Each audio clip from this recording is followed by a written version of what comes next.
With Boris Johnson set to take a royal ball-kicking from the opposition parties in the House of Commons this week, it was to be expected that the press would be scrambling around to pounce on anything that would divert attention to one of his rivals.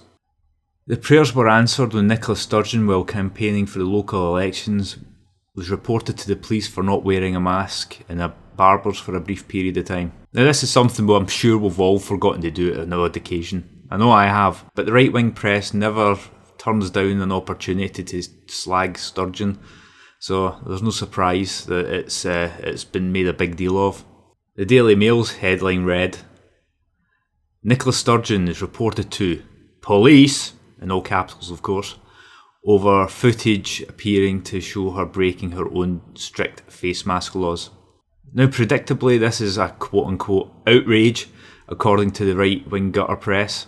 Also, why is it always an outrage and never a mild inconvenience or a tad annoying?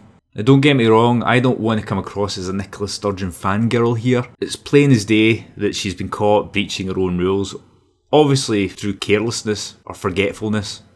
I mean, it's not like she was walking around Butte House and stumbled across a party during the height of COVID restrictions, like a certain Prime Minister that we all know.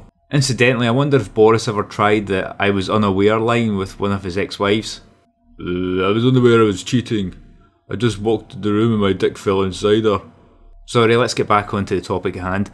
So yes, Sturgeon has apologised, got a telling off from the police, and wasn't issued a fine.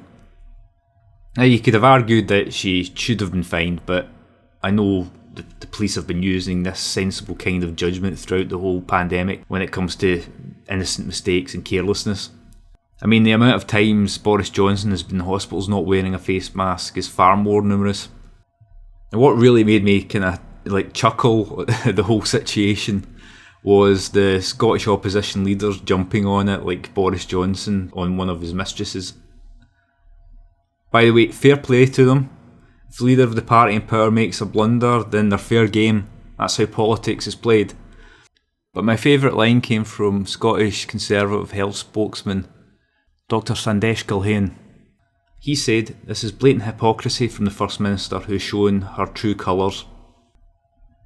Now correct me if I'm wrong, but didn't the leader of his party call for Boris Johnson to resign due to allegations of parties at Downing Street? And then backtracked when Boris was charged with the crime?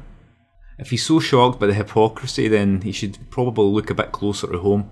Anyway, mountain out of a molehill over with. Now let's get the popcorn out and see how Boris wriggles his way out of taking responsibility when Parliament is back from their holiday. As usual, leave your comments, subscribe, give it a like if you enjoyed the video, and I'll see you next time. Cheers.